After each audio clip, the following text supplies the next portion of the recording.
할렐루야. 사사기 5장 말씀 함께 나누겠습니다. 사사기 5장 말씀은 찬송의 시간인데 드보라가 이 하나님께서 하신 일을 바락과 함께 노래하는 노래의 글로 되어 있습니다. 이 큰 승리가 있은 뒤에 반드시 찬양의 역사가 나타나는데 모세와 이스라엘 백성들이 홍해를 건너고 나서 그들이 그 홍해가에 서서 하나님을 찬양하고 여인들이 미리암과 그 여인들이 소고를 들고 나와서 춤을 추면서 하나님 찬양하는 그런 모습이 등장합니다. 똑같이 오늘 이 말씀에도 드보라가 적군을 물리치고 하나님을 찬양하는 모습이 등장하고 있습니다. 우리의 승리는 단순히 우리의 승리가 아니라 하나님의 승리인 줄 믿습니다. 그래서 우리가 범사에 하나님을 찬양하는 것, 하나님께서 하셨다고 고백하는 것, 그 감사와 찬양의 삶의 모양들이 늘 있기를 주의 이름으로 축복합니다. 5장 1절에 이날에 드보라와 아비노함의 아들 바락이 노래하여 이르되, 2절에 이스라엘의 두령이 그를 용서하였고 백성이 즐거이 헌신하였으니 여호와를 찬송하라 했습니다. 자, 그들이 즐거이 헌신하고 봉사하고 주를 위해 싸웠는데 찬송은 누구에게 돌리느냐? 하나님께 돌리는 겁니다. 우리가 하나님 앞에 헌신과 봉사가 있어야 되고 교회를 위하여, 영혼들을 위하여 우리가 우리 삶을 하나님 앞에 내어드려야 하는데 결국은 누구를 찬양해야 되냐? 하나님을 찬양해야 된다는 거죠. 하나님을 찬양하는 이 습관이 우리 안에 있어야 하고 하나님께 감사하는 모양들이 우리 안에 일어나야 된다라는 겁니다. 3절에 너희 왕들아 들으라, 방백들아 귀를 기울이라, 나 곧 내가 여호와를 노래할 것이요 이스라엘 하나님 여호와를 찬송하리로다 했습니다. 많은 사람들이 뭘 잊어버리냐? 하나님이 하셨음에 대한 이 마음들을 잊어버리는 겁니다. 그러니까 하나님께 영광을 돌리지 않고 자기가 했다. 그래서 전에도 말씀드렸는데 감정이 왜 우리에게 처음에는 좋은 덕이 되지만 시간이 지나면 이게 좋지 않냐면, 감정을 처음 할 때는 하나님께 영광을 돌리는 것으로 시작하지만 시간이 지나면 자기가 이렇게 하니까 이런 역사가 나타났다, 이렇게 변질되기가 쉽습니다. 우리는 항상 하나님께 감사하는 습관을 가져야 되고 모든 영광을 하나님께 돌려야 될 줄 믿습니다. 그래서 우리에게 있는 수많은 일들과 우리가 받은 모든 것들이 하나님께로부터 온 복인 줄 생각하고 하나님께 감사하고 영광 돌리는 습관들을 가지시기를 주의 이름으로 축복합니다.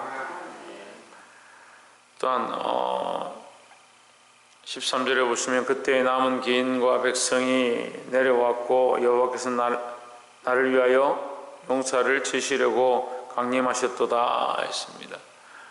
싸우기는 이스라엘의 각 방백들이, 족장들이 올라와서 함께 싸웠지만 거기에 영적인 모양들은 뭐냐?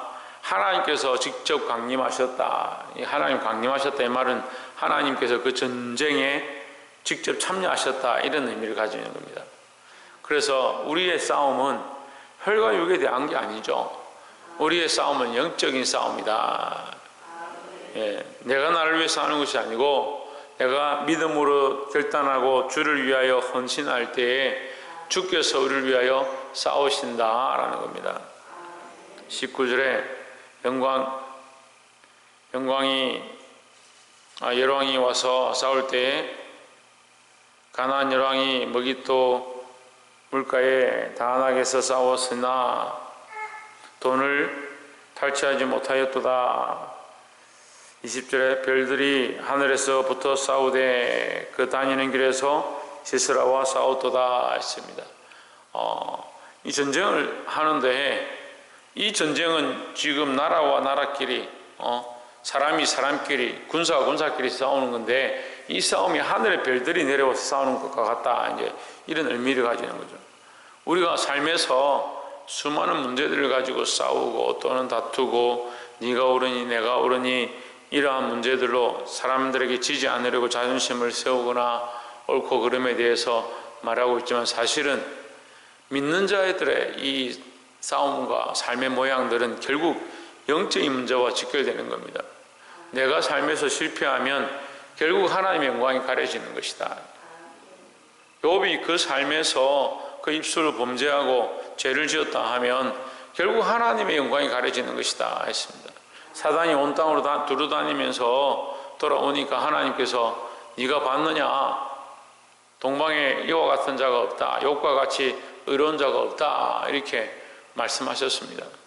그러니까 사단이 그가 재물이 많고 자식들이 있고 그 몸이 건강하기 때문에 그렇습니다, 이렇게 말했죠. 그럼 네가 그를 손을 대되 그의 목숨에는 손대지 마라. 근데 이 여러 가지 시험 가운데 욥이 끝까지 믿음을 지키고 이기는 겁니다. 누가 승리하느냐? 결국 하나님께서 욥을 믿고 있다는 사실, 하나님께서 승리하게 되는 사실을 우리가 보게 되는 거죠. 그게 영적인 의미입니다. 우리가 우리 삶에서 결단하고 우리가 말씀대로 살고 우리가 몸부림쳐서 걸어온 그것이 결국 하나님의 영광이 드러내고 영적 싸움 가운데 승리하는 모양이다라는 거죠. 우리는 단순히 우리의 삶을 살고 있는 것처럼 보이지만 사실은 하나님의 영광을 위하여 일하고 있는 것이다. 그래서 우리의 모든 삶 가운데 이 영적 싸움임을 기억하고 늘 기도와 말씀대로 살아서 승리할 수 있는 저와 여러분 되시기를 주의 이름으로 축복합니다. 마지막 세 번째로 나눌 말씀은 31절에 여호와여 주의 대적은 다 이와 같이 망하게 하시고 주를 사랑하는 자는 해가 힘있게 도둠같게 하시옵소서 했습니다. 주를 사랑하는 자는 해가 힘있게 도둠같게 하옵소서. 해가 힘있게 돋을 때 누가 그것을 막겠느냐? 우리가 손으로 가려서 해가 안 보이게는 할 수 있겠죠. 그렇다고 해서 해가 뜨지 않느냐? 어떤 방법으로 해를 막을 수 있겠느냐?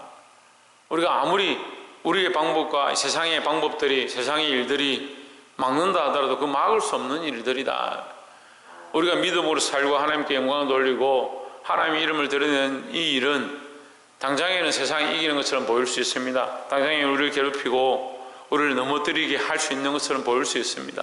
하지만 믿음으로 사는 자들, 주를 사랑하는 자들은 해가 힘있게 도는 것 같다. 결국은 이것이 드러날 것이고 결국은 하나님의 영광이 나타나게 되어 있다.